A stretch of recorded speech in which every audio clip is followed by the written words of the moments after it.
Hello, I am the cartoonist M. Rashid. Uh, the sentiment expressed by the big guy in this cartoon is something I see a lot from a lot of different demographics. It's, uh, in essence, is an attack upon organized religion, and it's framed often in a way that people think they're being held back from something because there's rules rules of traditional rules of morality and ethics and stuff like that. And they think that without those things they'll be free to just make up new morality and ethics and stuff, which is kind of like what we see going on today. you know a lot of times it looks like an unraveling of society, and it's not for the better. How is it for the better? This unraveling that you see, it's, with the rise in school shootings, and, we see a lot of stuff that represents uh, destruction. As bad as stuff was, and I'm speaking from the Wealthless Bottom Cast group, and how things were already bad for my people, but now it looks like a jockeying for position. It looks like desperate moves are being made quickly to get in front of something, is how it looks. And my first mind is that it's in anticipation of the ADOS movement achieving its goal. So you remember, what it reminds me of is, you remember how back in the day when people would, business advisors would have people market product towards anticipating whatever the trends are among the baby boomers, that gigantic group. Once they went out into the workforce and started making their money and started getting their inheritance from the greatest generation and etc., people started targeting them. If you can get the baby boomers' imagination and want your product, and in the catch, you'll be made. So that basic principle, I don't think, has changed. People use that insight and apply it for other groups and stuff. Kind of remind you of Isaac Asimov's foundation, the science that he had in that story, where you can't predict an individual, but you can predict huge populations and how their trends are over long distance, long stretches of time. You can more accurately predict how the locust swarm of humanity moves and what they do, in their trends. If you pull back, the closer you get to the individuals, the harder it is to predict. That's the basic concept of his story gimmick. But I think a lot of that is how you saw the Social Dilemma, that documentary. Like, the point of trying to get all your data, it's the more data from you I get, the more I can more accurately predict. And they found Snowden, he was the one that pointed out they don't care about what you actually doing personally, what your phone calls are actually about and stuff. What they care about is your habit patterns throughout the day. Where are you going? What are what are you looking at? During this time of the day, like your patterns as a being is what they want. That's that data, you know.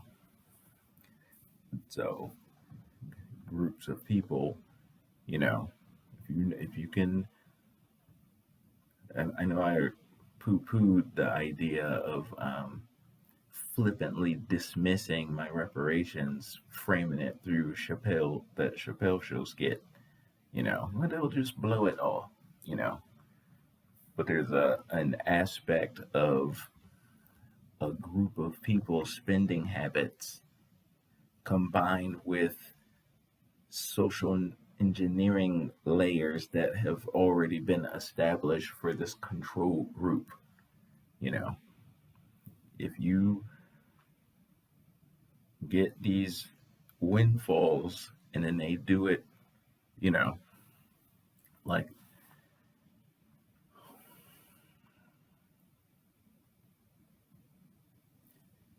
the people who are moving politics around, the people controlling those chess pieces, they had a lot of time to think about the concept of the first black president and what that could mean.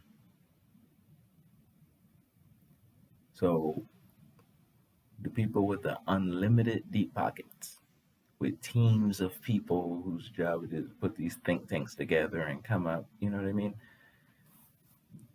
The Obama campaign played my people like a fiddle, you know, playing the Sam Cooke song and, you know, and how he was moving and what he was saying and the optic of the black family on that stage the night he won, you know, everything that happened during those that first year, him moving, you know, you saw how he was patronizing to the who he pandered to, but it didn't piss the group off. They just accepted it like they were being admonished by a parent. You know what I mean? They didn't get mad. He wasn't doing anything for us. He was the immigrants president. He was the POC BIPOC immigrant president. He didn't care about us. But we had that, you know. But the way they played us during that campaign to get us aboard, you saw that same model twice after that. You saw it when that Indian guy created a pro-black movement around the marketing of the first Black Panther movie and how people were acting around it. They created a civil rights kind of movement energy around it, and we were just you know. The next time they did it was they did the same thing, created a movement around that Popeye's chicken sandwich. They used the same model that they used for the Black Panther movie. They pulled out the same gadgets and got you. And we were like the same model they used. It was a social movement campaign, and it worked like a charm. That's 3 times: Obama, Black Panther, a chicken sandwich. So the marketing sciences, they have perfected that. They had a lot of time. This is not the 1950s watching TV, watching the Howdy Doody show. They're extremely sophisticated. They have the best minds, like working on that to like move, to get you to move you around the way they need you to move so they can get that money out of you. This is highly sophisticated. That's what that data analysis and, you know, all of that stuff, as far as why you see it everywhere. That's very important. They getting that data and being able to accurately read it, and the practical application and how to socially engineer you using that information you give them by, you know, giving them all your stuff in your phone all the time. So this is it's important. It's a thing. So inside of this cartoon here, the idea of tradition being taken away and replaced by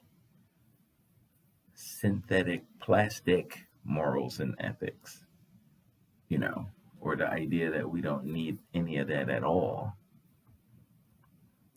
You have to understand that civilization runs the way it runs because we have to have laws and structure in place, not just for the average person, so you can stay in between the lines here when you're moving or driving or something. No, the most important laws that we have are designed to deter, control, and hold accountable the dedicated criminal class. That's why our civilization functions the way it functions. So the laws, all that stuff are put in place to control people who want to do stuff for self-serving reasons and they don't care about everybody else. So when you read scripture, when God is talking about do things this way, and he's giving you, if you use the word as the default truth or the default standard for particular ways of our systems that we need put in place, all of the major systems, doing contracts, how we operate in warfare, how we operate, inside the family unit, is certain key things in place in commerce. So if you have a set standard that everybody agrees to adhere to, it keeps things in control. And when people step out of that, you know how to handle it right quick to deter people from doing that.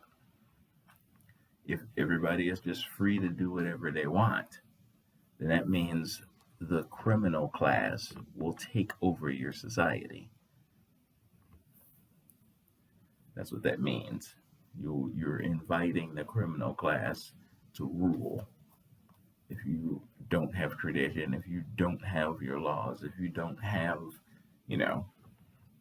take away the standards from before, and you're inviting the criminal class to put his standards in place. You can't trust the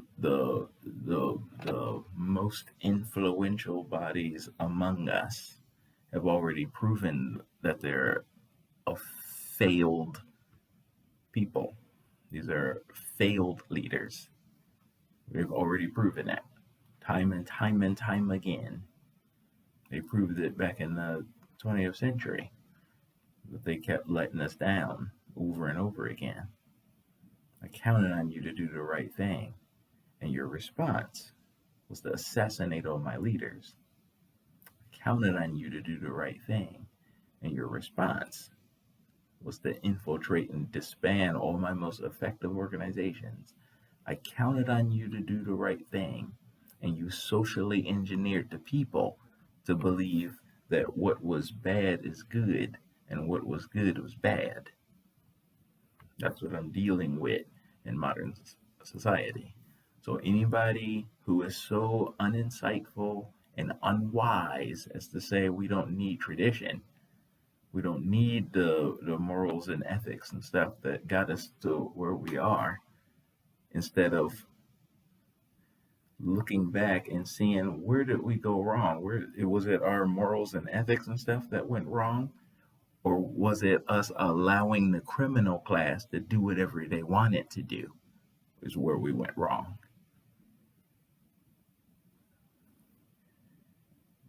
Think better. You being selfishly lustful and all you can see is, if we don't have traditions and stuff, I can just be in the strip club all day. Whatever you're actually thinking is going to be your ultimate scenario, and it's foolishness. Without the things that have kept society together, it will be the closest thing to a hell on earth, as you can imagine. It will be terrible. It'll be like the movie The Road, post-apocalyptic, eating each other, and like it'll be crazy. It's good to have structure. It's good to have our laws. It's good to actually enforce them strictly and protect society from evil. It's good for that. We need that. Peace.